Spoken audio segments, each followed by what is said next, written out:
Myanmar based over Lalulup Singh Punsinbagi agreement signed over the Mizoram Chief Minister Lalduhoma Masamak Saruk Yakibagi Matangda Center Lengake Ministry of Home Affairs na wapong kaya thamlakre.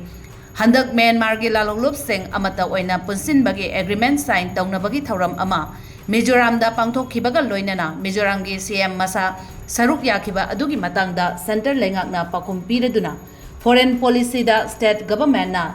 Yaosinbagi authority Oide haina phongdokre. Ministry of External Affairs ki wangangloi amana phongdorakhibada Myanmar da hojik oiriba phibamgi matangda yamna kopna yangsinbaga loinana leibak aduda kari tauribage haiba ase ministry na yamna munna khangi foreign policy ki wafam ase state government ke makutta laite state na foreign policy ki issue handle tawbagi authorized oide haina phongdokhe.